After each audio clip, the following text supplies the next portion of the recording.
And yep, should be all good. So hello, everybody. Welcome back to another podcast. And I'm back for a second time with Basement Bodybuilding. It was Landon, right?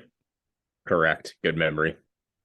I don't know why I have this autistically good memory usually, but with names is just absolutely outrageously bad. I don't know why. It's probably like usually in real life, at least I'm paying attention to my own name while I'm introducing myself, and that's why. But on air, I guess I have no excuse. But yeah, I'm in the same boat. Yeah, well, as long as we recognize each other by face or whatever, it should be good. So yeah, last time we had a really good talk about training, and we went over your history, a little bit of my history as well. I think we talked about how you like to program, and maybe we will talk about those things as well today. But the progression aspect of training was something that we definitely didn't cover. So we didn't cover. So I definitely want to talk about it today. First, I actually wanted to ask some random stuff. Just went on your channel before we started recording for some inspiration, and saw some video titles that were intriguing. And so I thought like maybe I would ask you for maybe a teaser synopsis of sorts. Like we don't want to be giving everything away, but you just had a new video, like the problem with back training. So, I mean, I'm guessing by the time this comes out, a lot of people will have seen it. But still, maybe don't give everything away. But can you give us something? Like, what is the problem with back training?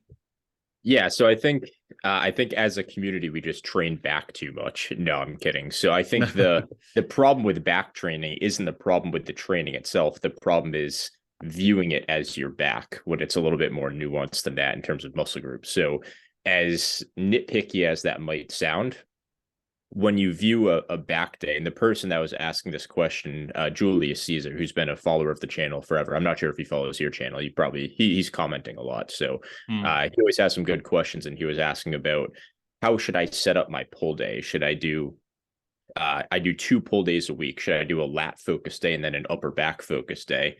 So I made the case that a pull day or a back day isn't necessarily the best way to look at it, because you can train your back or you can train a pull without targeting every muscle group. And of course, there is nuance to that. So I made the example of, say, an overhand just outside shoulder width grip pull up, because that can do a pretty good job of training your upper back. It can also do a pretty good job of training your lats.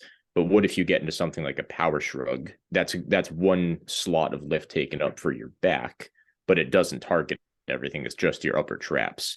And then same with something maybe like a good morning, where you're just kind of targeting the low back and the spinal erector. So you're still training back and you're not getting the entire development. That is very true. And it's actually kind of it's kind of interesting that this terminology has been a constant for forever. And it's really only like the more nerdy types that are going to distinguish. But even then, like I will hear like Eric Helms, for example, he will often talk about just the back, and I know it's not because he doesn't know that there are all these different compartments. It's just I guess he just doesn't think that it's important enough to complicate it for the listeners or viewers. Which I find interesting, because I think for someone who is really interested in developing the best possible physique, there should be a big distinction. Like, of course, it's not quite the same. So I like to make it a bit absurd with the examples that, like, you wouldn't call it the front, right? So like you have a chest and you have a biceps. It's not the same. I know it's not quite the same thing, because with the back or different muscles on the back, like there is a bigger overlap than between the chest and the biceps, let's say. But still, it's just it's interesting how this was historically not a bigger emphasis to like really target these things differently, and also like how simplistically bodybuilders have approached back training historically. That's something that I always find interesting. Like if you look at the training split of someone like a I don't know, an Arnold, or well, I mean, okay, Arnold, maybe it was simplistic, but I mean, he did so much volume that like I guess everything would be covered in like one way or the other. But like Ronnie Coleman, for example, like that was pretty high volume what he did. And if you look at his arm day, then like you see a whole bunch of exercises. And then back, it's like pull down, row, deadlift, maybe another pull down, and that's it. Which is like compared to how much like attention to detail there is with the biceps, it's very underwhelming. Have you noticed the same thing?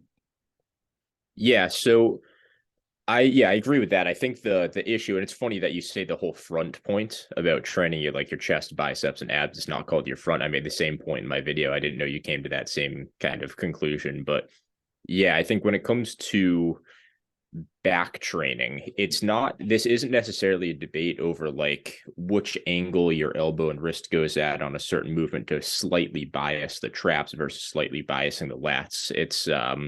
It's more of a conversation of the total frequency, which I think is something that gets overlooked. Because if you take, say, let's say in this guy's case where he had 2 pull days, if he was doing one day where it was just upper back focus, it was power shrugs, Yates rows, and then maybe some other like shrug or super upper back biased row variation with essentially no lat training. And any target that the lats get in any of those movements is insignificant to make any gains from. So technically, even though he has like back as a frequency of twice a week, you're only training each part of the back once a week. So of course, when you take a movement like a pull-up, where it's a compound lift that targets most regions of the back, that if you don't have those lifts that overlap, and maybe you do just do a bunch of rows with cheat form that don't target the lats at all, you can actually reduce your frequency. When you look at the back as separate muscle groups, you could reduce your frequency back down to once a week. So if you look at it as, say, upper traps, upper back, and then lats, and then you can even separate like your lower back and spinal erectors from those. And now your back is made up of 4 different muscle groups. And this isn't saying you have to have specialized lift for each part of the back, but it lets you view your training as more of a whole in terms of like a body part split. Yeah. It's the back is definitely one of those things where if you have, let's say, only 2 days of the week where you're going to be training these pulling movements or the things that are supposed to train your back, then you will have to make some compromises or concessions that I'm personally uncomfortable with. Like I don't know. To be honest, I'm kind of trading back all the time. Like I did some really high volumes to try to bring up my back. I don't do that anymore. My training volumes now are very reasonable, but I pretty much do some sort of pulling movement every day, because there are so many different things to do. And I just don't think that you can really squeeze them in with high quality output into, let's say, only 2 sessions. And also, like, yeah, if you do that, like you're going to be undershooting the volume potentially to an extent where, yeah, like if you're ambitious, I think it should make you a bit uncomfortable. But I don't know. Do you want to say something like how do you train back these days? Like, what is your general like kind of approach to it? Yeah, so I think with back, you can, in my opinion, you can work up. If you were to have 2 back focused days throughout the week, there are ways to get around it and get sufficient volume and stimulus, at least in my experience. But the problem Yeah. with that is if you have 2 dedicated back days, how are you supposed to fit everything else in throughout the week? And that's where if you're training your entire body, like you have a leg day and a chest day, and then you still have to train your shoulders, you have to train your arms, it gets to be a little bit tough. So you're either kind of forced into a push-pull legs type routine, which could be okay, but in my opinion, it isn't the best split. Or you're focused to do like maybe an upper push focused upper day and then back, and then legs again, and then let's say you're training back again, and then you're back to the push focused upper day and then legs. And it gets a bit tough to work through those back days. So the way I see it is, it's not like you're training your chest on one day and then your shoulders on the other day, then you're back to chest and you're just putting all this wear and tear on your shoulders. The risk of injury or overuse with back training, in my experience, is far lower than maybe with chest or shoulder training, especially with horizontal and vertical presses. And the movement patterns are just so different from one another that you can train back every day. So the way I do it is I'll train my lats on my upper days, and I'll train my quote unquote upper back and then upper traps, and even my spinal erectors and low back on my lower body days. So basically the way I'd structure it is I'd put some type of pull-up variation on my upper day, and then I'll do usually a machine pull down. So I'll do like a one, for example, a one arm underhand hammer strength pull down, which feels great. So I'll do a couple lat movements on my upper days. And then on a lower day, I would train, I'm already doing RDL, so that covers the spinal erectors and low back. You could debate about it targeting the traps. The way I do it and the way I've responded to it, I don't really get much trap growth from it. So usually I'll do either some type of power shrug or some type of rack pull, if not both on some days.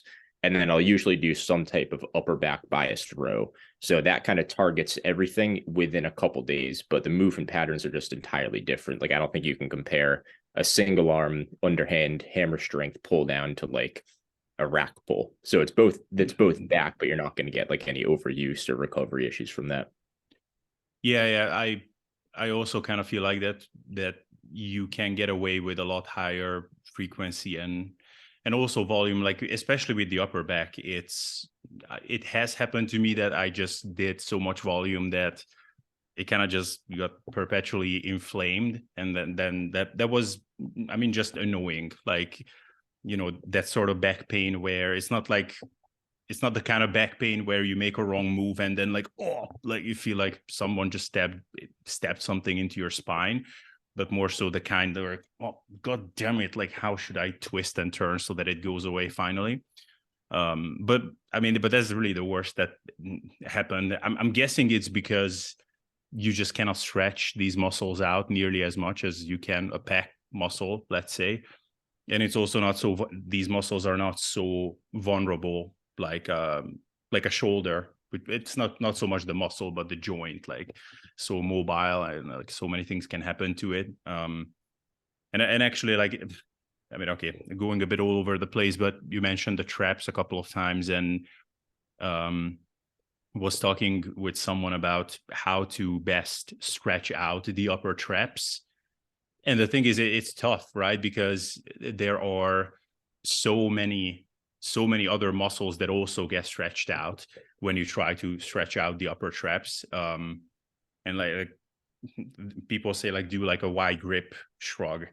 Like, I don't really feel a stretch this way. Actually, if I do this, I can feel my traps quite a bit more. But at the same time, like, the rear delts are going to be involved, rhomboids are going to be involved, like a whole bunch of other things. And everything is just so protected, I guess, that like you can really get away with hammering these muscles a lot more.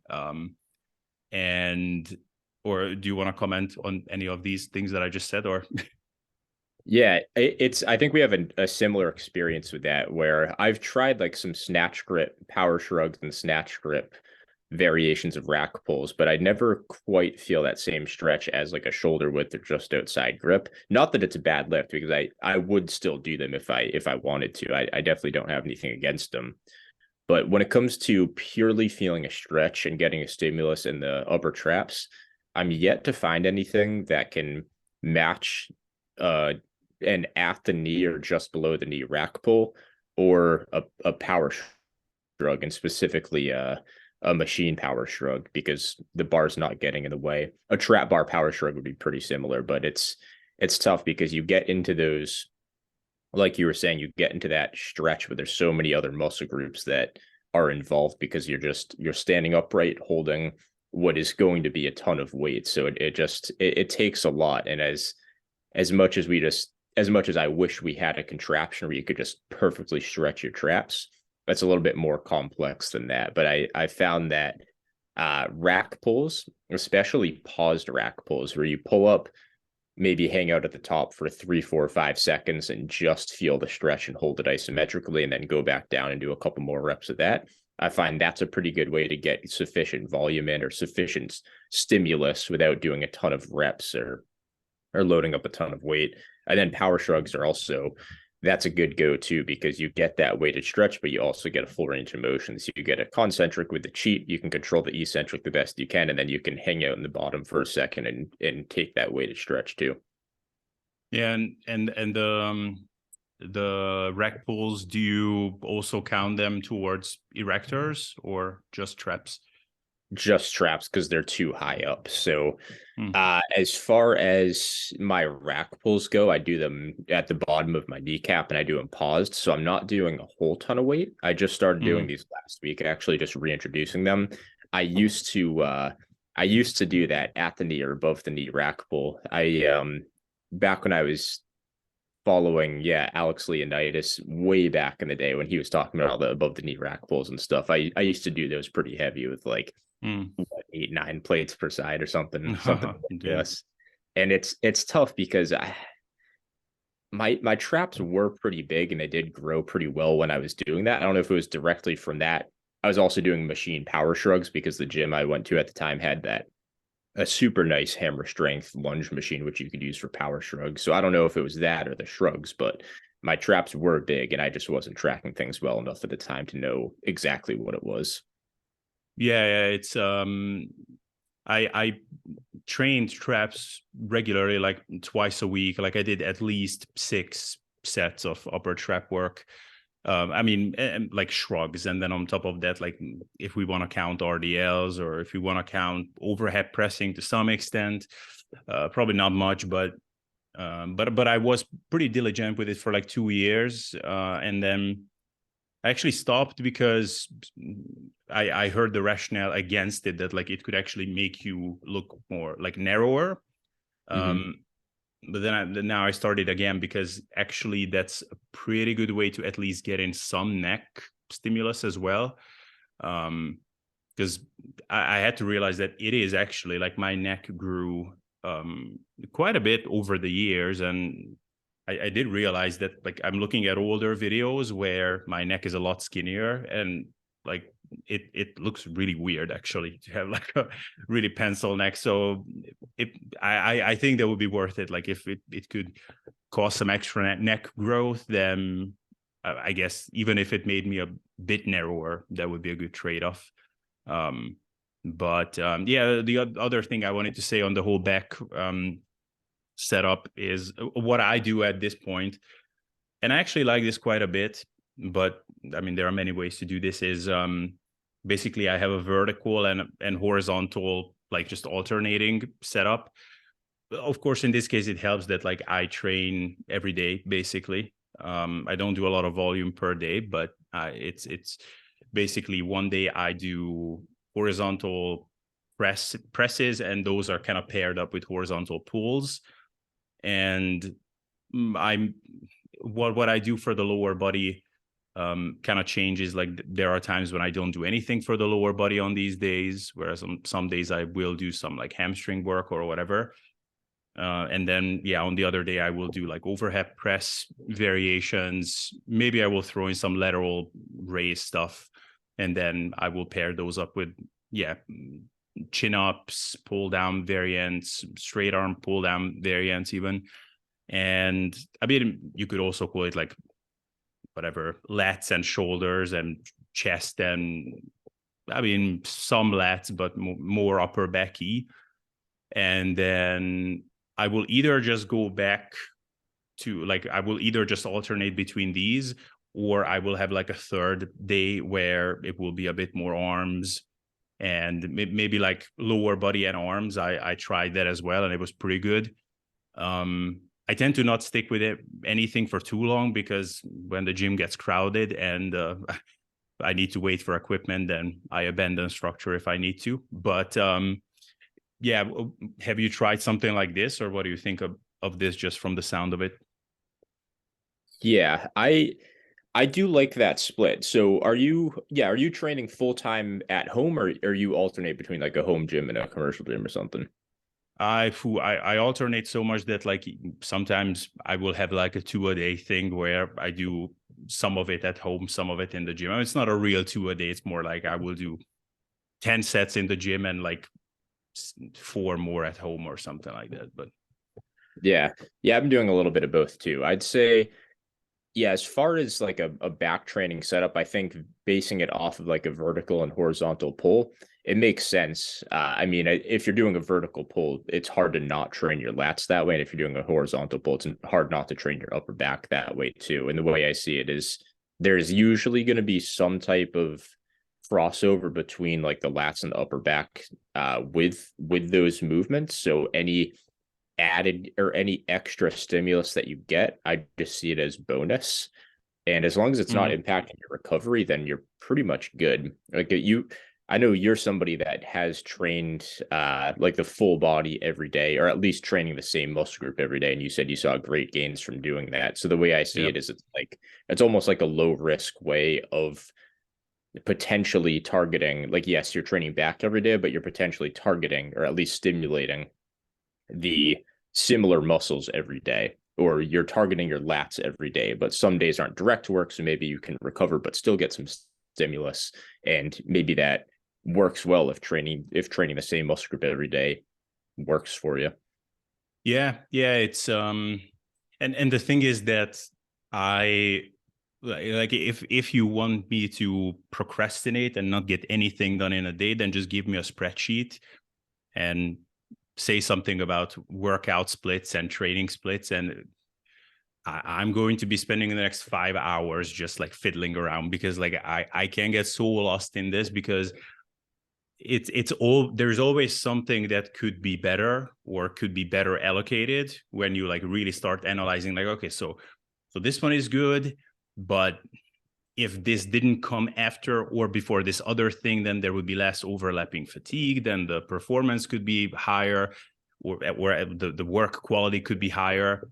And the thing is that it's very, very difficult. And I mean, you can always get more perfectionist. I mean, if you really want to nitpick, then for example, would you do a tricep extension after a pull down? Would you personally like? Would that be a good sequencing in your mind? For a superset, Yeah, yeah, I do that. and you don't find that it impacts one impacts the other because of like some overlap, like shoulder extension, like long head of the triceps.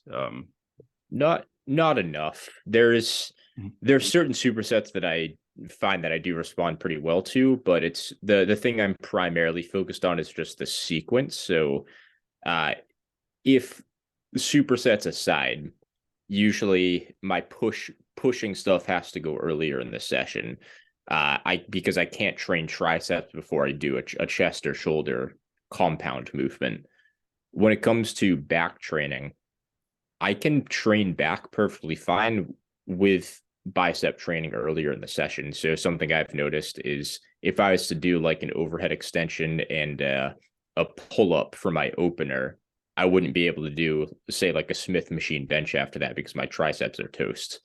But when it comes to, say, opening with a Smith machine bench and an incline curl, I'm perfectly fine to go into a pull up after that and maybe pair that with a tricep movement. So the sequencing I find is most important, but when it comes to like minor overlap in movements like training your tricep ever so slightly in a pull variation and then doing a push down paired up with that, I've never really had any issues with that.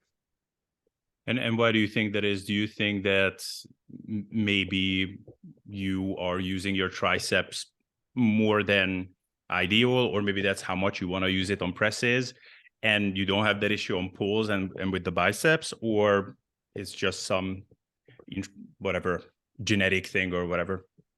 Yeah, well, I think the biggest thing is for me personally, the way that I do supersets, I don't go directly from one lift to the other. So I am getting sufficient enough rest as far as like my cardio goes. So if I finish a set of pull-ups, I want to make sure Like, of course, I don't have to wait for 4 minutes for my triceps to be better, but if I rest a minute to catch my breath, that's probably sufficient enough time for me to recover from a little bit of triceps being hit from that. So it could be a situation where my tricep is still getting fatigued to some degree in that pulling variation, but when I rest enough to let my breath and heart recover, it's usually enough rest for my tricep to probably recover too. But yeah, I'm curious if I was to do, let's say, a pull up and then rest 1 minute and go into some type of tricep movement, what would my performance be versus if I rested 3 minutes versus if I rested 20 seconds, just kind of going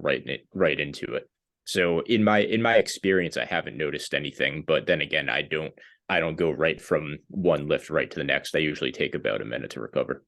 Right, right. It's yeah, so like I will want to get back to this in a second, but like just on the sequencing thing, that's what I wanted to say. Like that's why I did this lead up with how much I can fiddle around with workout splits. It is because there are always more things to optimize almost. And I find it actually very interesting that this is, again, historically, it seems like exercise sequencing and also kind of the sequencing of days, maybe the sequencing of days, at least in name, is something that lifters have thought about a lot. But the arrangement of the exercises within one session is something that, to me, almost reckless sometimes, the way it's put together, like just 3 different presses after one another. I'm like looking at it, and it's, wow, like this is just so not proper. Like, I don't know.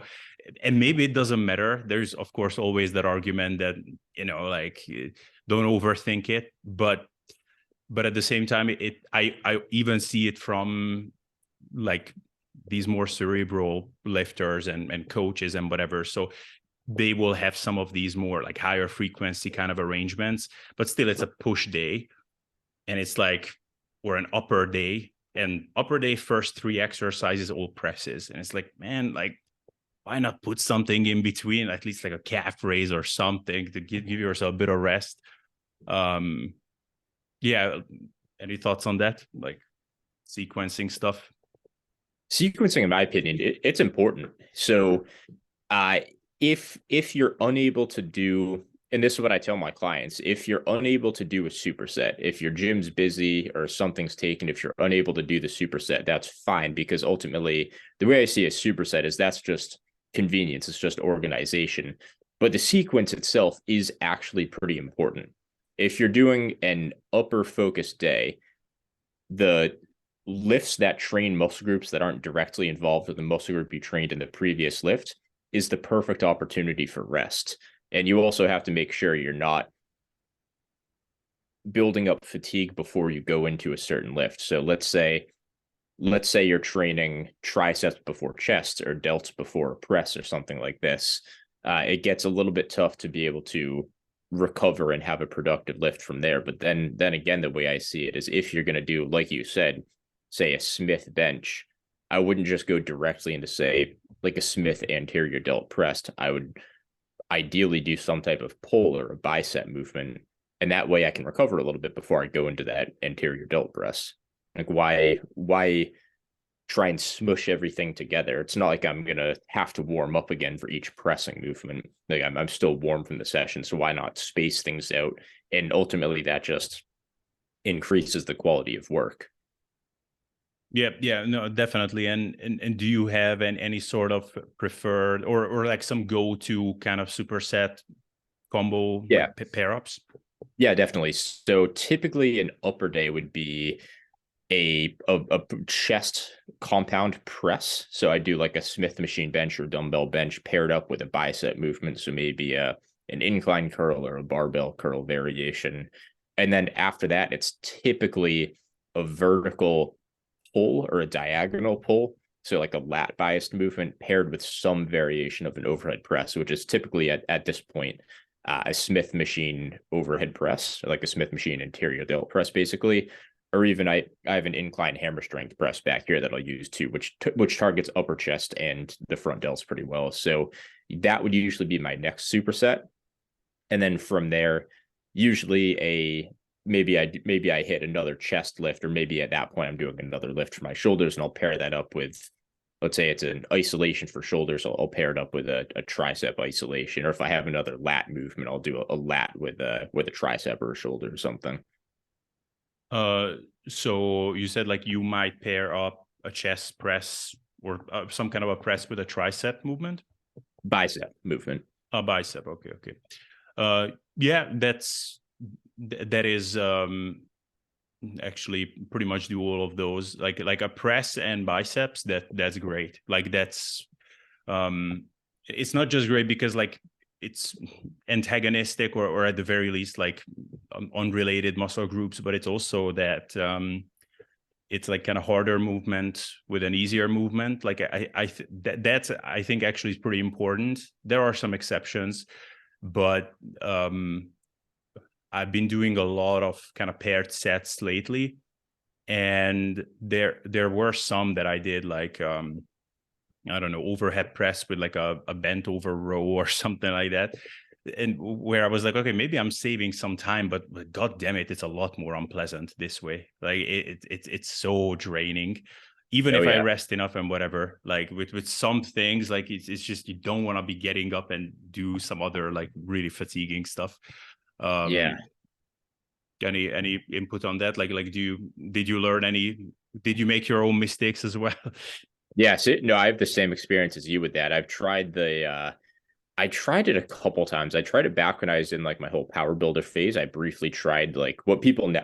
I didn't know it was called the Arnold split, but apparently it's the like torso, so chest and back, and then you have an arm day, then a leg day repeat, almost like a switched around version of push pull legs. But I tried that briefly, and the chest and the back, like that would just smoke me. And even now, it's like I can't hang with it. I mean, I don't know if it's because I'm like stronger now and the weights are just more fatiguing, but like I'm just out of breath too. Like I don't know if that's a work capacity issue necessarily. I think it's just I could have the best work capacity in the world, but like an all-out set of Smith bench or dumbbell bench and then an all-out set of rows, no matter how good your work capacity is, it's tough to recover from, especially with the rows where if you're rounding your back and you're getting a full range of motion, it compresses your lungs a bit, and we all know it's a little harder to breathe. And then your recovery from that's going to be tough. And then to go from that into a like an all-out horizontal press, I mean, just like you said, it's the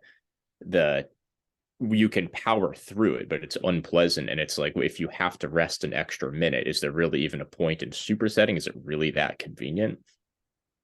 Yeah, definitely. It's with some lifts, like really those that get you out of breath significantly, and those where like like the stronger you get and the heavier you lift, basically I mean it's gonna be more energy intensive in the literal sense. Like it's every rep burns more calories, every rep and every set is gonna drain you a lot more, and like the more that's the case, the less you want to be jumping around from one exercise to the other, and the more they're going to be kind of tending towards you're going to be doing a handful of sets, or maybe a bit more sets more submaximally, and basically you're going to get into the zone, get your form right, and like, okay, I'm in this groove, let's get through this, and then you move on to something else completely and you don't return.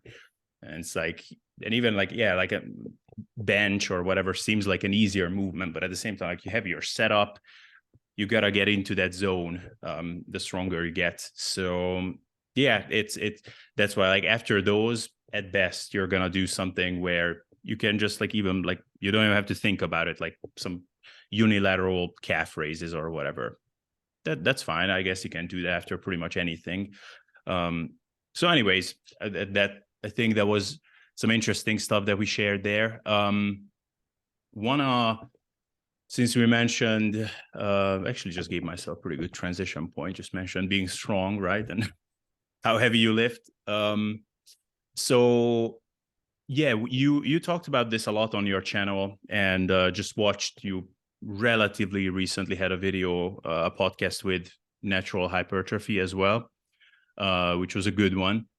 And there you talked about the whole concept of, powerlifting and these strength sports influencing what we do if our goal is only building muscle. So at this point, what do you think is the role of strength in building muscle? Do you think that, like how frequently should one think about this? Is this something that you should be thinking workout to workout? Is it a concern if it's not happening? If so, how big of a concern, and how frequently should you be concerned?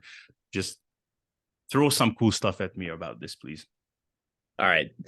Good questions. I guess I'll start with strength and how it should be involved in your mindset. I think you have to have the happy medium. One view that, I don't want to say hurt me, but one view that hurt my outlook on training was trying to view strength as this magic recipe towards getting big. There were a lot of people that were pushing, oh, if you get a 405 squat, you can't have small legs. Your legs will be, you'll look like a bodybuilder. If you get this magical bench number, your chest is going to look like this. You'll be so jacked. But ultimately what this is, it's either guys that are just oversimplifying it, bodybuilders that are oversimplifying it and kind of lazy, or maybe they're people that are a little bit more gifted that can get away with a more minimalist approach, or they're guys that are focused purely on strength or powerlifting that for them, they don't care about size. So they'll, any like size that they get is like, oh, I didn't expect this, so it's cool. Versus someone that's purely training for hypertrophy, you expect and are trying to train to maximize your results in terms of hypertrophy. So when you view strength as this magical thing to chase, it's usually at the expense of the stimulus that you get in the session from that lift, because ultimately if you're looking at strength as performance in a given lift, you'll do whatever you can to, when you're looking at something as straightforward as technique, you'll change your technique just to lift more weight, and then you're closer to your goal. But that's at the expense of the stimulus of the lift. So it's a classic situation of when the metric becomes the measure, it's no longer a useful metric. So what do you have to do? Well, you have to use it as a metric again. And the best way to do this is log your training and use that as feedback if you're building muscle. And the cool thing about strength, or progression to be more specific, is it is a pretty good short-term indicator of muscle growth as long as you're viewing it properly, not letting it dictate how you train. In certain ways, that of course that's a little bit more nuanced, but if you're looking at your training history and you've added a rep each session to one of your sets on a movement, that's a pretty good indicator that you're building muscle, because if your technique's the same, your stimulus is the same, and you're chasing stimulus, you're chasing hard sets, at that point, that strength increase is a good indicator that you're building muscle. But if you're, say, working on the skill of a lift, trying to get quote unquote stronger, which is, I'll use powerlifting for an example, you can take a high bar ATG squat with a pause at the bottom and a slow eccentric into a low bar just to parallel dive bombing it at the bottom to get right back up, just to get closer to that arbitrary number. And at that point, that's when it kind of it screws you over a little bit. And that's what happened to me. And maybe that's, looking back and saying it out loud now that I understand it, it might seem simpler than what it seemed in my head at the time. But when you're attached to these numbers and you're just focusing on strength, it plays into your psychological pursuit of strength, and it can kind of change what you're actually training for in the gym. So I think it is pretty important to understand the difference between size and strength training. And that's basically what my channel is. Now to cut some slack to the whole, so I agree, wouldn't even say mostly, probably I agree with everything. Maybe we have different approaches to how to actually apply all of this theoretical knowledge in your day-to-day actions in the gym. Maybe that we approach somewhat differently. I'm not sure, we will get to it soon, but to cut some slack to the, just get a 4 or 5 squat and then you will have big legs crowd, which I also disagree with it being that simplistic. But do you not think, in their defense, that if someone actually got a squat that good, then they would have big legs, and it would be really hard not to have big legs? So I don't necessarily disagree with that. Your legs aren't just going to stay small and you'll look like a DYEL if you get a super strong squat, bench, deadlift, whatever lift it is. The problem is if you're not getting stronger, the issue with your training isn't that you're not chasing strength. The issue is you're not stimulating muscle growth. So there's another issue. And I think while just get stronger can get you on the right path, it's ultimately not addressing what the issue is with your own training. And you, like, for example, the people that are just stuck not growing at all, the issue is usually they're just not training hard enough, or maybe they're not training often enough. So they're on a bro split and they skip sessions all the time. They're training every muscle group once a week at most, usually once every 2 weeks, or they're just not eating enough and they're super lean. So just get stronger isn't the best advice, because there's a bigger glaring issue with their training that's not necessarily just strength. Maybe they don't have a good program set up or good training fundamentals. So I think the issue lies a little bit deeper than that. And I think it would be best to just address that issue head on. Yeah. I may have thought of an acceptable analogy now, which I'm usually terrible at. So I think that the benefit of the really strength focused mindset was, and that whole message was early on for me, for instance, and I think for a lot of people that's who get really attached to this whole idea for gaining size. I think that it is, well, it's definitely too simple. I think it has a relatively secure way, maybe actually the most secure way or foolproof way out of any other method out there, to put people that were like just completely lost and were spinning their wheels onto maybe not the best path, or maybe not even that close to the ideal path, but a workable path at least. So it's kind of like the same thing as, and this is the analogy. So like when it comes to weight loss, do I think that just telling people, so obviously what drives it is a calorie deficit. So we need to ensure that one way or the other. Now, do I think that not considering where the person is in their development and nutritional knowledge and whatever, but do I think that's on an absolute scale the best thing to do, to just tell someone to eat let's say this many calories, and no matter what, just hit that much?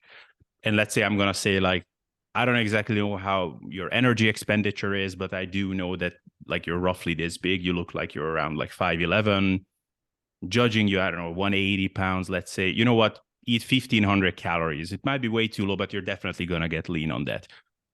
Is that the best approach? Probably not. But it's most probably going to work, right? It would be a lot better to actually say, well, you know what, since I don't know your energy expenditure and whatever, this is what I would tell you. Try to eat less. Try to eat foods with lower energy density.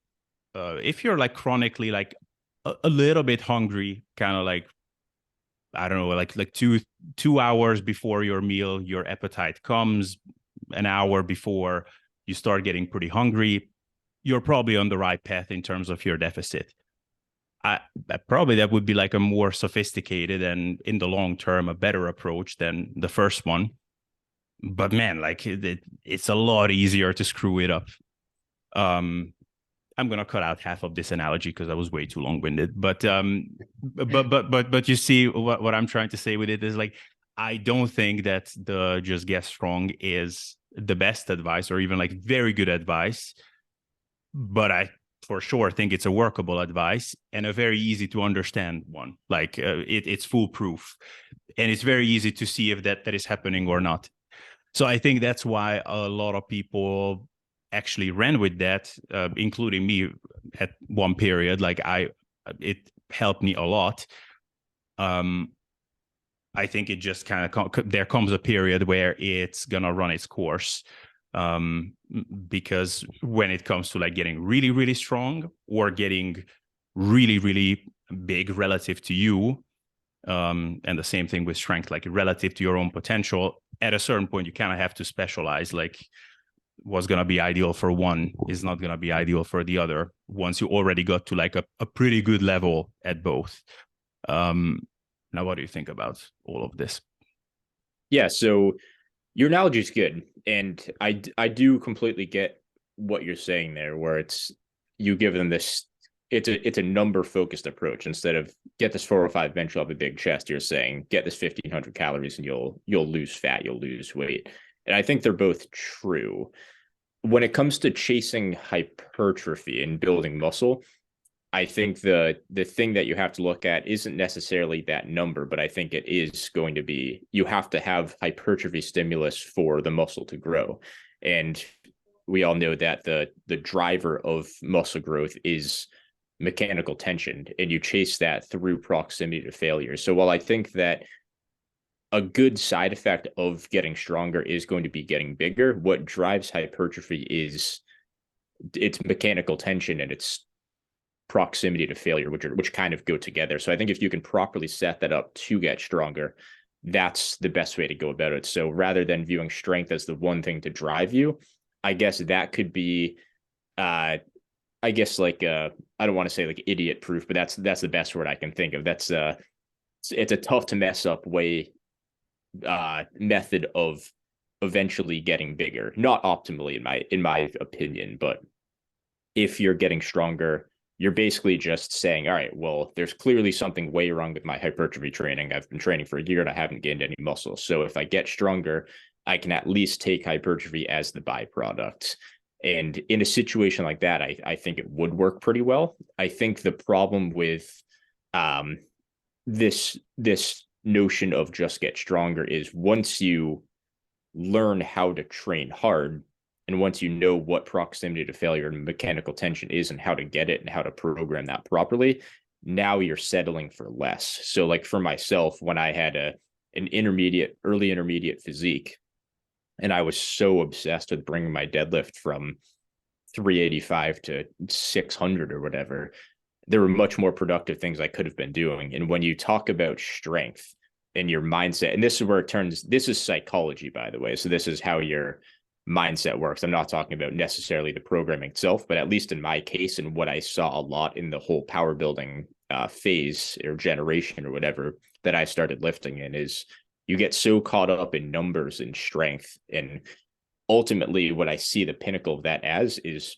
powerlifting, because if you care about numbers, you're going to bias the lifts with the big numbers. So going beyond the just get stronger, if you put more of a psychological and emotional approach to it, which we all naturally do as lifters, especially if we do attach ourselves and our reward to these numbers, what ultimately happens is, in my experience from myself and watching others, you bias the bigger lifts in your program, and you do those lifts in a way that don't necessarily induce as much hypertrophy as they should. So for myself, that was a sumo deadlift, a low bar squat to parallel with no control of the descent, a super wide grip, super arched bench, which ultimately, yeah, they probably put on a little bit of muscle, but that's where you get into the conversation of stimulus to fatigue and how much time those lifts take up in a session and how much that takes away from your ability to train your other muscle groups that aren't involved with these big movements that do need to grow for you to build a big and aesthetic physique.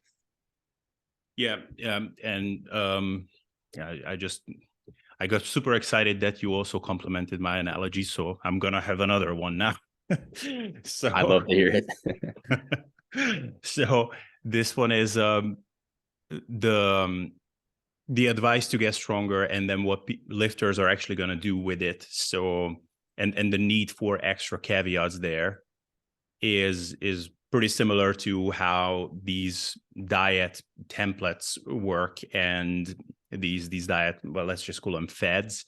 So, for example, the paleo diet, I think, is fundamentally a very good one. A low carb diet, I think, can be very, very useful for a lot of people, and with enough caveats, I think it can be one of the most effective ways, just like a low fat diet can, by the way, most effective ways to drop a bunch of weight for the average person who doesn't want to count calories and doesn't really want to educate themselves about nutrition. But what tends to happen is that when you have a diet book and it just says, okay, like just cut out the carbs or just cut out fatty foods, what they actually tend to do is create a new framework in which they can have the same crappy, overindulgent kind of food habits. And so basically it's at the end of it not really any better than what it was. So like, yeah, keto diet, cool, peanut butter and just sticks of butter even, and whatever, stick of butter in my coffee.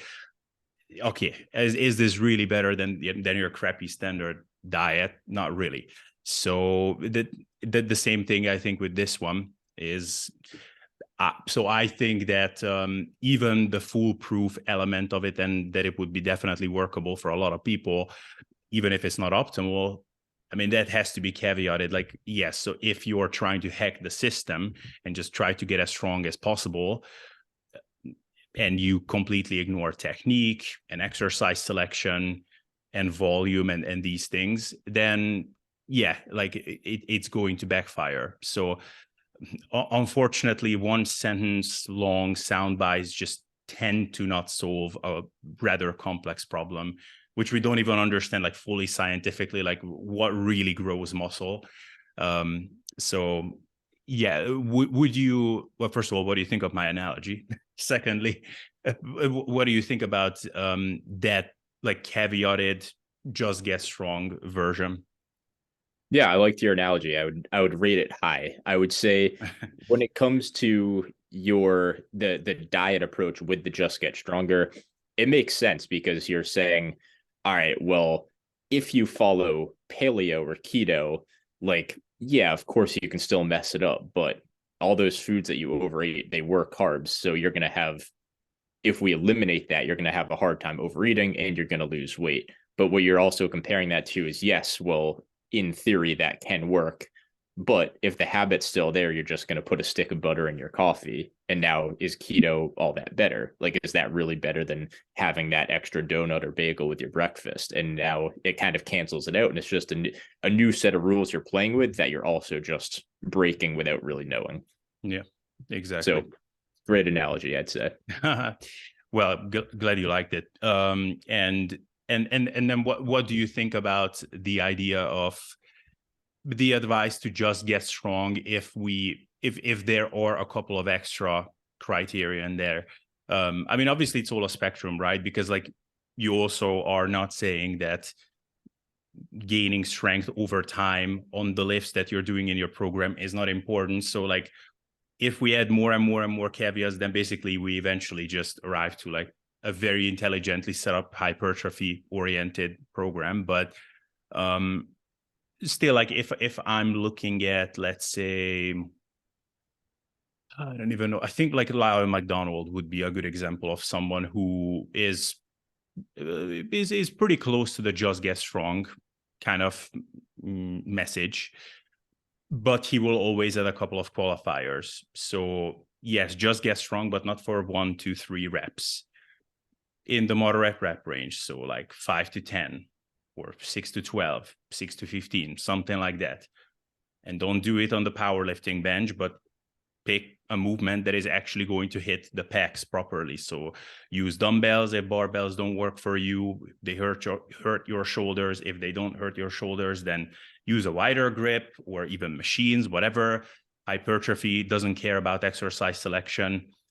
So a bunch of things that are going to make the program actually like hypertrophy oriented. But the message is still like the overwhelming focus is just get strong.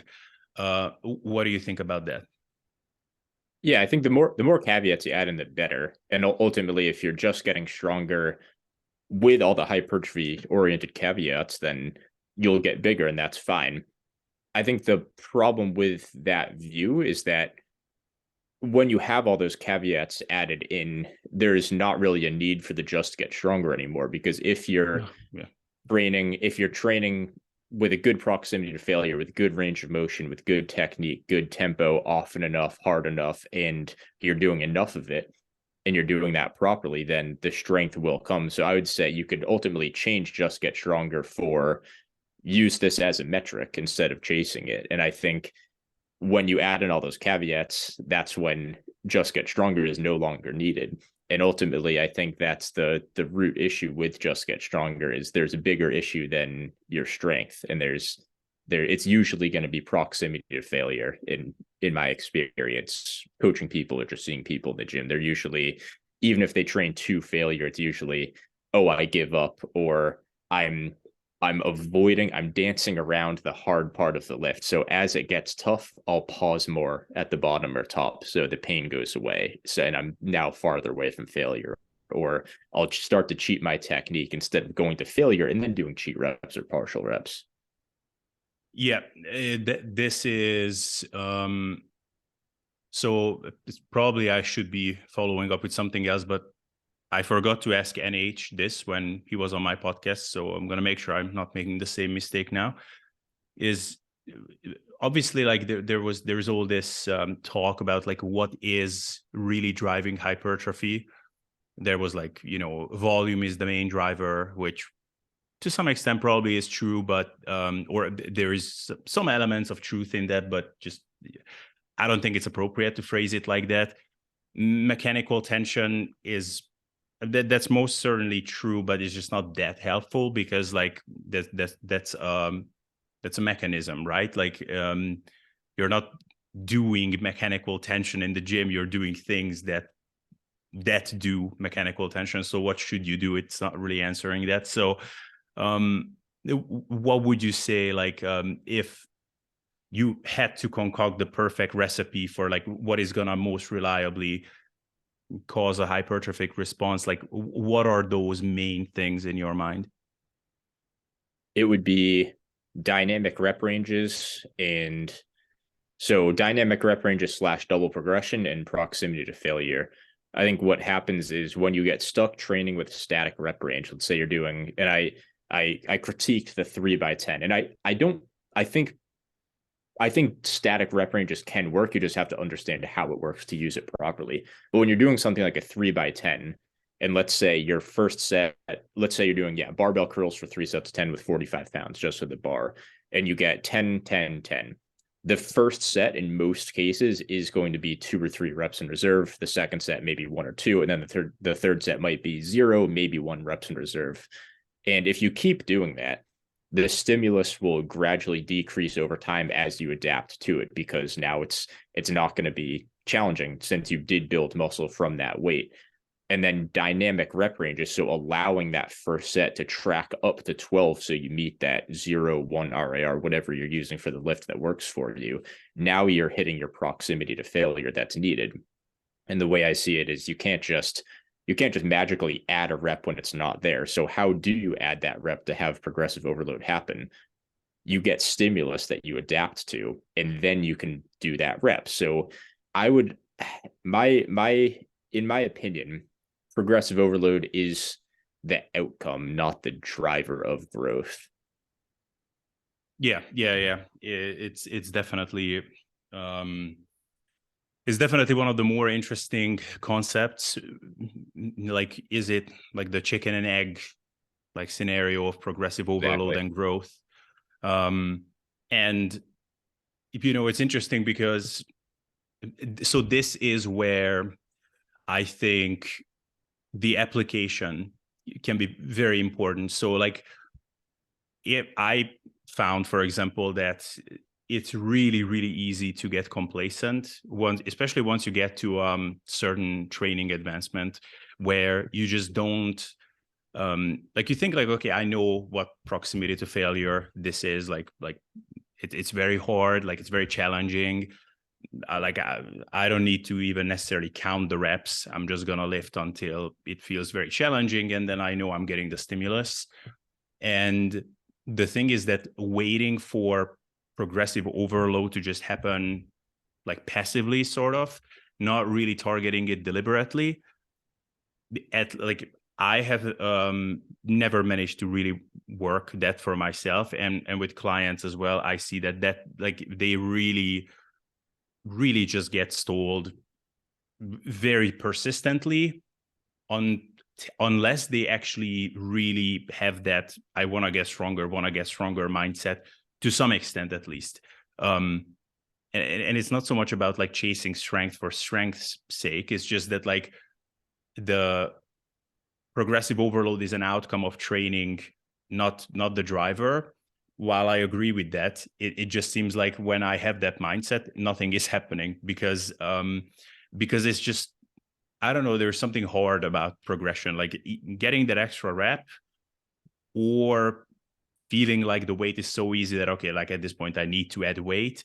For that, you need to get a lot stronger, I feel like. Otherwise, like even if you have adapted to training, doing an extra rep still feels hard enough to where like you will just not do it instinctively, I guess. Does that make sense, what I'm trying to say? Yeah. So basically what you're saying is it's just get stronger, or focusing on strength for yourself or with clients is something that psychologically gets you the ability to hit your given proximity to failure that you want to. So Yeah. that's it. Am I right? Yeah. I would say that's a pretty good characterization. Okay, yeah, it's kind of what it sounded like. So yeah, I don't really see an issue with that. I think the thing that you have to take into account is if you're not tracking reps, now you also don't have any form of accountability to make sure you're hitting that proximity to failure. So the way that I'd say it is, it's still useful to track your reps so you have that training history if something goes wrong.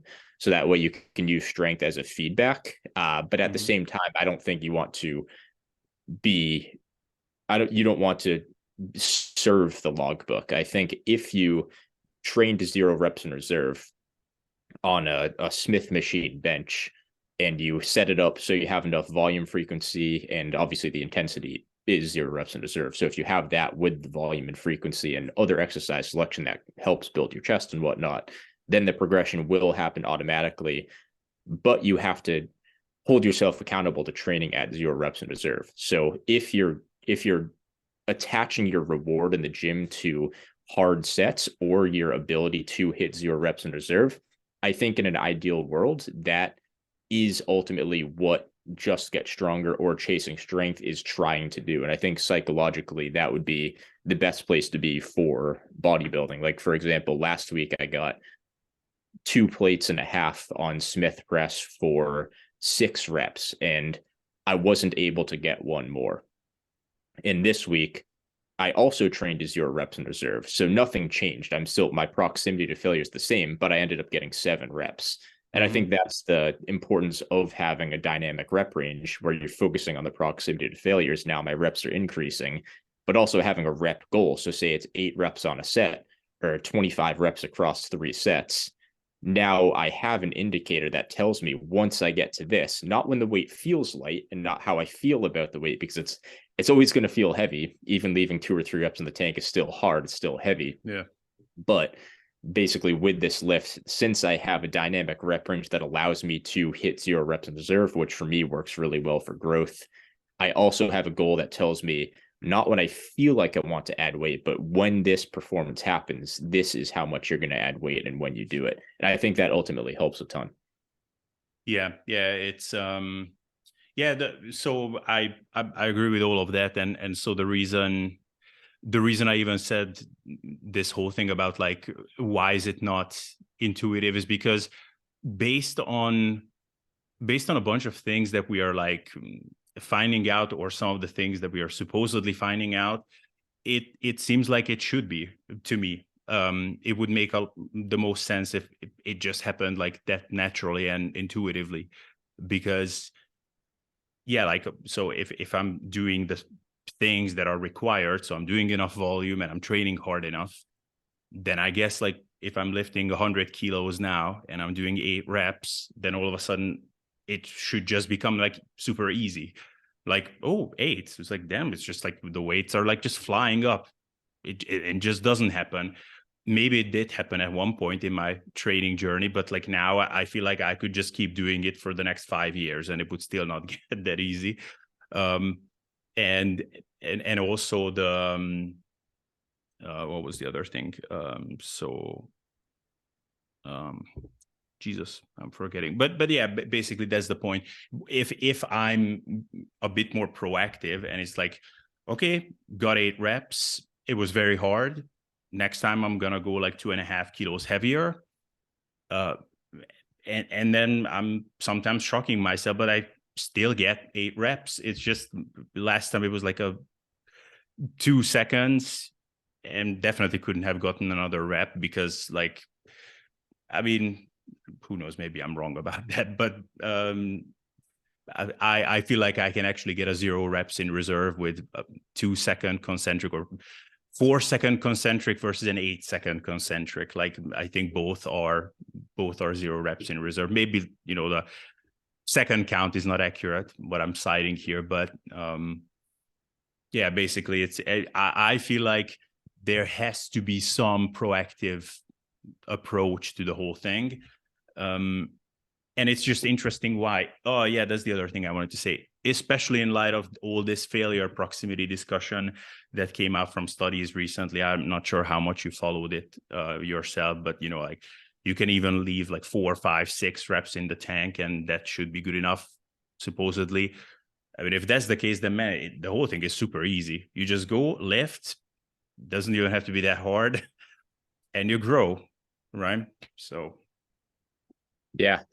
I'm under the impression that proximity to failure is pretty important. And I don't think you have to hit failure on every set. I don't hit failure on the vast majority of things, but I think it varies from person to person based on probably how hard you train. I think you see some people that just put this crazy amount of effort into their training and they're good at what they do, so they can get everything activated. Like you can get every muscle fiber activated without going all the way to failure. And this is I guess a situation where it's not failure that's the magic pill of muscle growth and muscle activation. It's the effort levels and how much you can get recruited and stimulated from that lift. And I know I do think proximity to failure is, the closer you get, the more you activate. And of course, effort levels me are too, going to be, just for the record.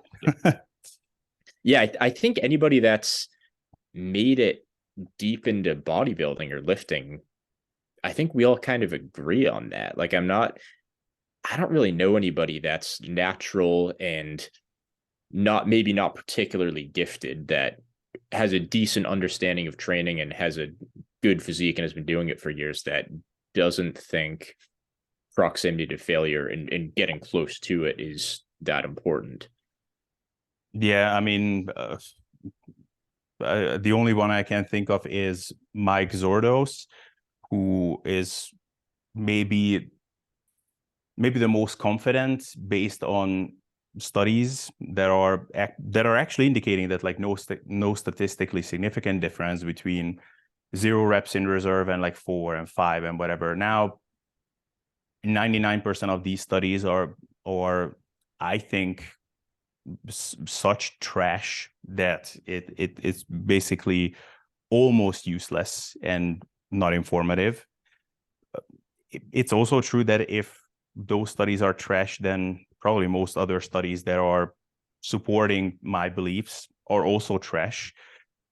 But to be honest, I would rather throw all of them out than accept both of those, because like I think that real life and logic just speaks against it too much. Not to say that it cannot possibly be true. What I have a really hard time believing is that it like volume equated and it would still not matter. So like 3 sets of like very submaximal training would be equally stimulative to 3 sets of like a lot closer to failure training. Now, of course, then the rebuttal is like, well, no, it wouldn't be, but it could be just the volume load. which, I mean, we do know that volume load doesn't correlate that much with hypertrophy, because then higher reps would always be more hypertrophic than lower reps, right? Almost always. But yeah, so basically, if it's proximity to failure, and then basically training in, so the dynamic rep ranges that you mentioned would be like part of the recipe. Is that because there's something about that progression model, or is it because you just think that you need to get enough time under tension within any set? So I think to put it simply, the way I see it is you have your reps and then you have your proximity to failure. With a static rep range, in most cases, generally speaking, your rep range is static, so your proximity to failure is dynamic. Yeah. With how much emphasis I put on proximity to failure, I don't think letting your proximity to failure be dynamic is the best way to go about training in most cases. So if you just reverse it and you say my proximity to failure is always going to be this, give or take, it's never going to be perfect. But for example, on Smith bench, I pretty much know when I'm at 0 reps in reserve. Do I take it to failure every now and then by accident? Do I leave a rep in the tank by accident every now and then? Sure, but it's close enough. And since I'm able to say, keep my proximity to failure to 0 reps in reserve, since I'm building muscle and making progress, my reps they have to go up, because if I'm training to 0 reps in reserve, like last week I trained Smith bench to 0 reps in reserve and got 6 reps. This week, if I was just to say, all right, well, let's do 6 and hope this weight feels light, it would still be tough, but it would be less stimulative because I've already adapted to it, and it's now 1 rep in reserve. And maybe in 2 weeks now it's 2 reps in reserve. When, in my opinion, the best thing to do, in my experience, is keep the proximity to failure static. So I'm doing 0 reps in reserve again, but this week I got 7 reps. And if I wasn't able to get 7 reps last week, assuming my technique and everything is the same, I think that's a pretty good indicator that I built muscle from that proximity to failure, because how else would I've gotten that 7th rep? It couldn't have just like magically happened unless there was some crazy thing with recovery and I just felt extra good and got more sleep and ate more today. But when that happens, when you string those together over a longer period of time, I think that's a pretty good indicator. Yeah, and actually, now that I think of it, I think the newer you are to lifting, probably actually your method becomes more and more superior potentially to actually adding weight as proactively. Because like I think for me, probably for you, and like yeah, I think once you start approaching, I mean, I don't know how you view yourself, like what your training advancement is. I think I heard a video where you put yourself like surprisingly low on the like beginner to advanced kind of scale. What would you say you are? Are you intermediate or? Yeah, I'd say I'm probably a little bit beyond intermediate. I wouldn't say I'm advanced by any means. I would say Mhm. if there's a dead center intermediate, I think I'm a little bit past that. I think it's up for debate where I fall within that, Of but I've course. I've got a pretty good physique, nothing special. Like I don't think I could go win a natural bodybuilding show by any means, but I think I'm getting to that point where I could potentially be within striking distance of being like a competitive bodybuilder, more advanced. Oh no, I mean, you definitely have a very good physique. It's more so like, um, how much do you think you have approached your ceiling at this point? I know that like you have a very growth type mindset, which is good, but like that's how I define it for myself. Like, am I advanced? Am I a beginner? Um, if I'm comparing myself to others, then fuck, like probably a novice, maybe compared to Ronnie Coleman or something, right? Yeah, well, I Uh, mean, you have to have a level playing field. I mean, that's yeah, I mean, but that's a little bit different. well, even compared to Jeffrey, I'm a well, not a no compared to him, I'm a early intermediate, perhaps. Um, Yeah. Yeah, so he's pretty jacked. it is fucking crazy. Like anytime I'm opening his videos, I'm like, Jesus Christ. I mean, I think most of what happened to him is the because I'll be real with you. Uh, hopefully I'll have a podcast with him in the near future. I'll tell him as well. Like I've had ones where I opened and I said like, did Jeffrey hop on the sauce or like what happened to this guy? And but I don't think that's the case. It's just like this is what happens when you take a very, very good physique, which was very, very good like already like 2-3 years ago, and you add some size on the arms extra. I mean, basically that's what you get. It looks unreal. Yeah. But I mean, yeah, 3 years ago, I mean, he already looked basically very, very similar. It's just like then his arms were 16 and a half inches and now it's more like 18, which can happen. Um, so what was I saying? No, I totally We were lost. talking about like physique advancement and how much I have left in the tank or whatnot. Yeah, yeah, yeah. So I mean, but you're definitely not a beginner. That's fair to say. I'm definitely not a Yeah, no, beginner either. I think that would be a I don't think that'd be fair to say to beginners. I mean, you have to be humble enough to realize where you stand, but you can't be delusional and say, oh, I can still gain 40 pounds of muscle. My Oh physique yeah, sucks. And then what if someone's 40 pounds lighter than me and they're like, oh, all right, well, how do I factor into this equation? So you have to be, yeah. I guess, you have to take a step back and be pretty logical with it. And with that said, I think I do still have a decent amount in the tank. Like Mhm. I can't imagine I'm that close to my genetic ceiling with only less than 8 years. Like I've been training for about 7 years now, and Mhm. it hasn't even been all perfect training. Like a lot of it's been messed up training. I've also taken a period of time where I took 6 months off and lost most of my muscle, not everything, but maybe half of it. And then that took another 6 months or so to build all back again. And it's like I also spent a year and a half, 2 years wasting my time with a faulty power building approach that yeah, I learned a couple things from that. I built up my delts really well. I built up my lats really well, but for the most part, that was a pretty big waste of time. So I appreciate where I'm at, and I'm happy with the physique I've achieved, but I have a hard time saying in like a in terms of like just pure numbers and science that I'm at my potential. I Oh no, no. picture that I definitely. definitely would not say that. Um, yeah, it's what I tend to see with lifters that are very serious is that they have like two big, two or three like kind of pivotal points in their development, like newbie gains where they go from okay, like and that point can be a bit different for lifters. Like I, for example, don't think that I ever really had like a very impressive newbie gains phase, and that's mainly because I was just not my starting point was not unimpressive enough to like if you start looking like you have any muscle on you. I mean, if you were a complete couch potato and also maybe a skinny kid, so like very skinny and very muscle-less, then yeah, like that's gonna be a big change.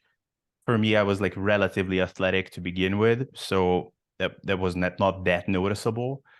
But then yeah, you go from okay, this kid moves his body clearly, like maybe he's a swimmer or plays some tennis or whatever. You go from that to like, okay, this guy is definitely lifting weights. And then beyond that, there is like one other where you kind of go from like, whoa, like you put on some very nice size to the important areas. Like, and that I think that's what happened to Jeffrey, like Steve Hall, um, to me maybe as well to some extent. But yeah, like I would guess that that part hasn't happened with you. Like you have your strong points, of course, but like I don't think you like really needed to like fix weak points so far and things like that. Like you could just like grow fairly linearly, I would guess, like everywhere. Yeah, so I think I'm definitely not at a point where I've like maxed out a certain muscle group or something, but I think I'm at the point where the of course the gains are going to be pretty slow, but at the same time I can still consistent. I don't see a reason why I wouldn't make gains in any particular muscle group. I think it's just a matter. I think when you said each lifter has like three kind of turning points or pivotal phases of training, I think I'm passing through that second phase now, and I think that's what my channel essentially is me starting and then going through that second phase. So I think I'm gonna keep milking out what I'm doing for now, and then I would imagine in maybe another 2-3 years that I'll kind of go through that almost third phase where maybe my I don't make gains for 6 months or a year, and that's where I do have to go into a specialization phase or learn something entirely new about myself or about lifting, and kind of go from that certain level to that next level. Like you said, Jeffrey, what, 2 or 3 years ago, and then he did that crazy arm training year, and he just blew up and took his physique to the next level. I'm yet to go through that, but I think that's realistic for each lifter to go through Yeah, at some yeah. point if they put in the work, of course. Yeah, yeah, I agreed. Of course, like mileage may vary in terms of the absolutes, but yeah, I agree. And but anyway, so like what I wanted to say before we took that slight tangent is that I think the newer you are to lifting, the more this dynamic rep range can be superior to just weight addition. Because like if you're, let's say, a novice, and you can, I mean, potentially overload your lift by, I don't know, like 10% session to session, which, I mean, it could totally happen. Like if you're benching, I don't know, 40 kilos or whatever, like 90 pounds or something. I mean, I think you could add 10 pounds to that, like basically session to session for a while.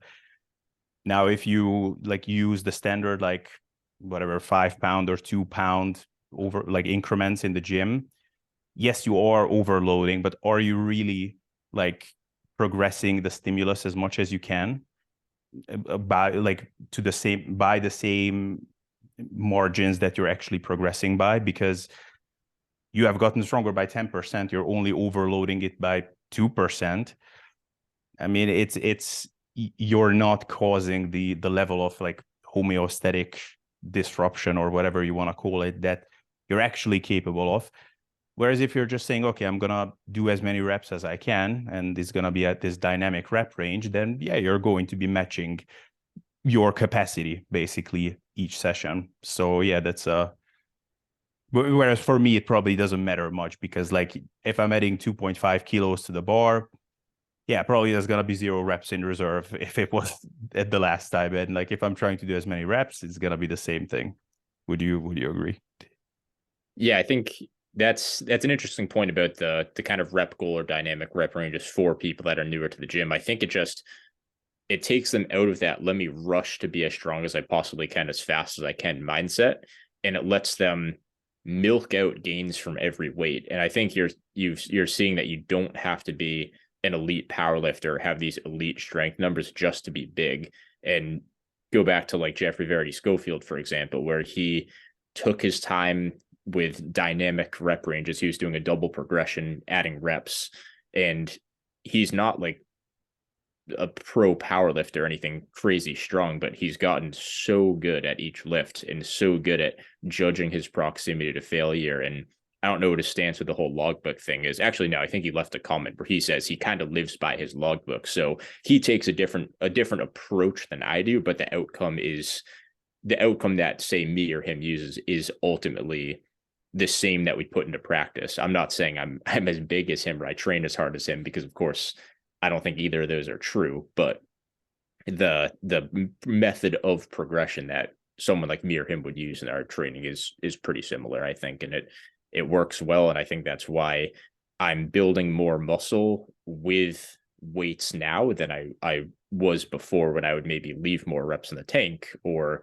use worse form. And I'm ultimately, I kind of reset on a lot of lifts and built more muscle in the process of getting stronger, which I didn't really do before, because I think when you're farther away from failure, you can still get stronger, but you're not getting as much hypertrophy from it. And that's something that I unfortunately kind of learned the hard way. And do you so I guess go reacting to this, and also something that you said earlier, that the more intelligently you're setting things up, basically the less needed it is to say things like just get strong. Um, so then I guess the big question is like, what are like green lights or red lights that you're looking at, or like basically like how frequently do you expect to see improvements? I'm guessing with yourself that's going to be different than with some of your clients, so it has to depend on training gauge to an extent. And also, what would be, when is it that you actually start to worry? Like, I mean, I'm guessing I'm asking the same thing, like just in inverse of one another. But obviously, like there are some gray zones where like it could be explained by other things if the strength gains are not happening. So, what is your philosophy about this? I think that the farther you go into your training, the obviously this is pretty straightforward, but the less reps you'll be able to add in a set or in total sets. So maybe a beginner would add one, maybe two reps on every set for most lifts in a given session or given week. The more advanced you get, the more that's going to slow down, just because obviously, assuming things are going well, your gains are going to have diminishing returns, which would mean you're obviously getting less strength increases in terms of reps from each session or each month or each year Yep. as you become a bigger lifter. So I'm at the point where with myself, I'm still adding usually one rep, maybe two, but I'd say a safe bet is about one rep per lift per week. So if I'm doing 3 sets of Smith bench, it will typically look like 6-5-5, then 7-5-5, then maybe 7-6-5, you know. So whatever set it is, whether it's the first, second, or third set, there's usually one rep, maybe two reps increasing there. But then again, it kind of depends on so many different things, like how advanced is this muscle group. Like with my calves, I'm a beginner, and with my biceps, I'm probably late intermediate, and it kind of depends. But I'd say for my more advanced, for the muscle groups that kind of match where my physique is at, maybe like my delts, biceps, chests, lats, those muscle groups are about one rep per week. Mm-hmm. And when would, so if let's say, actually, this is a question I wanted to ask first. With this rep goal system, we talked about this last time, but like, do you, would you value equally a scenario where you would get, let's say, 7-5-5, and then next time you would get 7-5-6, let's say? I mean, it's a pretty odd example, but I guess it could happen. Would you value that equally as getting a rep more in the first set? Or how would you have some suspicions? So yeah, it's a good question. So I would value any rep increases anywhere. So I don't overthink that stuff. But what I think when it comes to adding a rep on each set, the first set is always the most telling to me because there's no interference with rest times. So I'm someone that doesn't track rest times, and I don't even advocate for it because I think it's just another thing to worry about that doesn't make enough of a difference in most cases, in my opinion. If you're adding a rep on the first set, that's pretty clear that you added a rep, obviously. If you add a rep on the second or third set, it could be because you rested a little bit longer. Like I said, that's not something I'd stress about or overthink. I just take it as a win unless there's some weird thing where all of a sudden my workouts are taking a super long time and my muscles don't look to be growing, then maybe that's an issue. But that's not something that I would let that happen, really. Mm-hmm. Yeah, that makes sense. And what was the other thing that I wanted to ask? So what was it? Rep goal overload. You explained that. Jesus, what was it? Um, oh yeah. So that's the principle that you have with yourself. So like if you add a rep at least over, let's say, 3 sets, then you're fairly happy with that. Um, so like how many times, let's say you're not adding any reps, would that be a red flag? I would assume not enough to like change up everything, but like what would be a point where you would like start thinking like, do I need to go back to the drawing board, so to speak?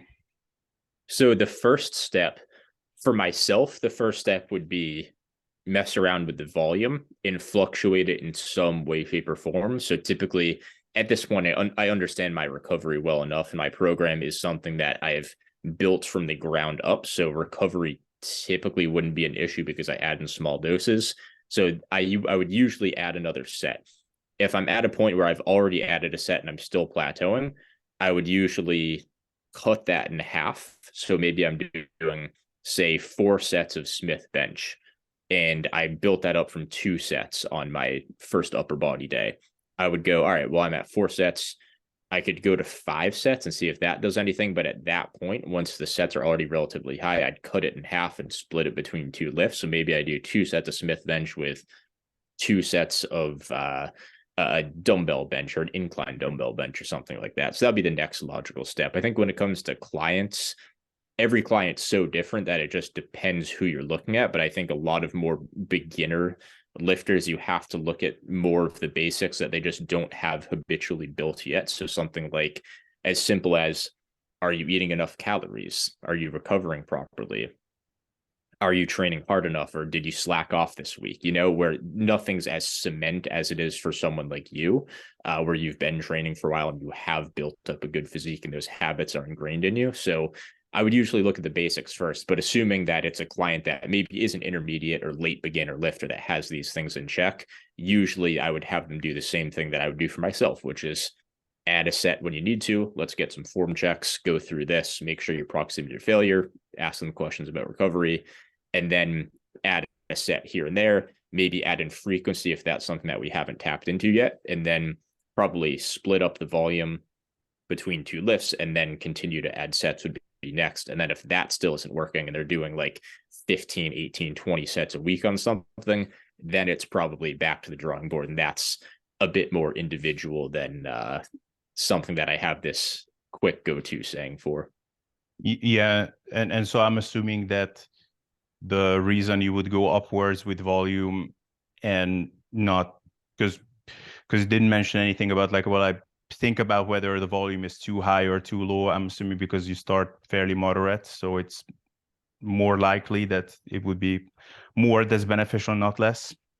Yeah, so with clients, it's typically build intensity, get them good with training hard, and then build up from there. So rather than build this extravagant push-pull legs routine with 15 sets a week, and then me finding out they don't know how to train hard, and I'm like, oh, well, here we go. This program isn't going to be too good for you. So it's usually build from the ground up. So usually volume that's sufficient enough to get them growing. I'm never going to be someone that's like, nope, you're just doing 3 sets a week and you're going to hope to grow and we're going to teach you a lesson.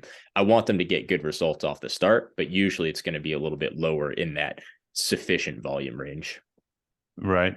And so the splitting up of the volume into 2 lifts that you mentioned, or like, let's say 4 sets, and you like still 4 sets, but instead of 4 bench, it's like 2 bench and 2 dumbbell bench or something.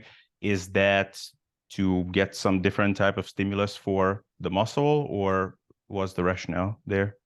Yeah, to put it simply, yeah. I mean, I think diminishing returns with volume is a thing. So I think when it comes to doing one lift over and over, each set is going to be a little bit less stimulative. But I think if you add in a different lift once you get to maybe your third set of chest, that would be better as a new lift than doing a third set of a lift you've already done 2 sets of. So this is where you have to kind of draw the line of what's practical and what is necessary. So I wouldn't just, if I like to keep my programs convenient. I think just psychologically and time-wise, efficiency-wise, it makes sense. Like I'm not going to do 2 sets of Smith bench and then go all the way over to this lift and load up all this weight just to get my third set. But if I'm at a point where my chest is plateaued in size and strength and I need to do something about it, then at that point, I'd split it up a bit.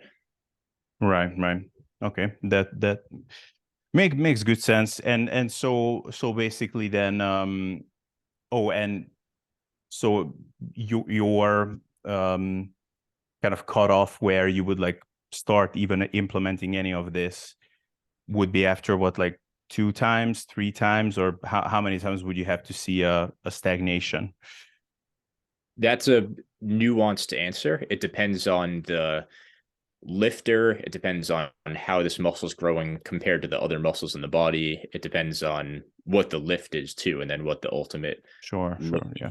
lift is. So I think the progression does vary from a little bit from lift to lift, but generally speaking, I think like for myself, I would say 2 weeks, maybe 3 weeks without any plus ones in like a press, like a Smith bench or something along the lines of that would be a red flag. After 2 weeks, I'd say, all right, well, I'll take this into consideration, but maybe 3 weeks will be the kind of the deal breaker or deal maker, depending on how it goes. So I would say, yeah, usually 2 to 3 weeks. For isolations, I'd be a little bit less worried about it, and not because isolations aren't important. I think they're just as important as any other lift. And I hate to distinguish compounds versus isolations, but when I say isolation, I mean a lift that uses less load. So the increments are going to be bigger when you add, whether it's 1 rep or 5 pounds or whatever. Those I'll give myself a little bit more leeway with. Yeah, I just call them inferior lifts. Just kidding. No, just thought I would trigger you. I was gonna say, man. Do you have an example of like some like the slowest thing to progress in your routine that like, but yeah, like if you were like neurotic about strength, then at this point you would have shot yourself in the head. Yeah, I mean, really anything. If I was huge on strength, it's hard to enjoy like arm training or shoulder Mm. isolation work because it's just so Oh light, or yeah. even chest flies. Like it doesn't give you that reward when you're attached to the numbers. It's tough to get what you really need to out of those lifts. So I would say the most tedious lift to add to is like a lateral raise or a cable lateral raise. Those are just it's slow. It's lightweight. So adding a rep is tough. And then you're also I do like advanced techniques on here. So I'll do partials past failure. Then that becomes a bit of a gray area. So I let myself trust the process a bit more and say, all right, well, I know I'm training super hard enough to stimulate hypertrophy, and I know I'm going to be doing this consistently. So I won't worry too much about tracking, and I'll kind of just hope for the best because at this point, I trust myself enough to let that happen. But as far as someone that is super concerned with strength or wants to be more concerned with strength because they haven't learned the fundamentals yet, that would be like shoulder training is probably the lightest to get, especially for like side and rear delts. That's Oh yeah. Do not you, the heaviest lift. do you use any kind of micro loading thing like magnetic plates or something? No, but I'm kind of curious about it. It's probably something I'd experiment with once my general double progression starts to slow down a bit more, where it maybe Yeah, does take sure, 2 or 4 weeks to go to. But I had someone suggest that to me. I think they asked it in a Q&A like probably like a year ago at this point. It was a while ago. I would strongly consider it, like those little fractional plates you can put on the inside of a dumbbell, or even just buying a set of Yeah. like quarter pound or half pound weights, because that way you could have like a much more tangible progression with, say, a cable lateral raise or something. It's a good idea. Like I don't know if that would truly help break through plateaus, but you can get a reading of what's going on between 30 and 35 pounds or something. Yeah. So it's an iffy thing because on the movements where it would probably help the most, which would be, yeah, something like a lateral raise, it's also there's some inherent variance in your execution. Like even if you're like trying to standardize everything perfectly, like just let's say you add, I don't know, let's say you're lifting 7 pounds or 10 pounds, something like that with lateral raises, which could be reasonable. If you add, let's say, like 700 grams or something, or 70 grams to overload it by 1% or something, um, you, I don't know, bend your arm like this much, or not even like an extra 2 degrees. like that could actually create a bigger change in how difficult the movement is, or in how strong you are. Like you change the lever arm by just that much. I mean, that can be an iffy situation. On the other hand, like on some lifts, like pull downs, let's say, where you are fairly like you're moving decent weights, and small changes like that are not going to change how many reps you're getting. On that one, it can actually make a difference, because like you could actually progress fairly well. It's just not by freaking 10 pounds per session, which is the increment in the cable stack. So yeah, it can be a cool thing, but I agree, like as long as you're still doing good with what you're doing without it, then I guess why throw out money just for the sake of it? Right. It definitely has its faults. I think you pointed that out well. Yeah, and so cool, man. I think I more or less asked everything I wanted to, and since we are coming up on like 2 hours, I think we can wrap it up here. Um, and yeah, like I guess one day I might harass you again for a third follow-up, because I think these combos are pretty cool. Yeah, no, I love doing podcasts. It's fun to talk about lifting. I appreciate you having me on, man. Awesome, man. Then please just let us know where we can find you and interact with you, that stuff. Yeah, basement bodybuilding on YouTube, and then basement.bodybuilding on Instagram. Much less content on there. I'd probably stick to YouTube unless you want to see some low quality shirtless pictures of me flexing. All right, man. That all sounds good. And yeah, it was a pleasure chatting. So thanks again for doing this. Thanks for having me on. Yeah, it was a pleasure. Awesome. Cool.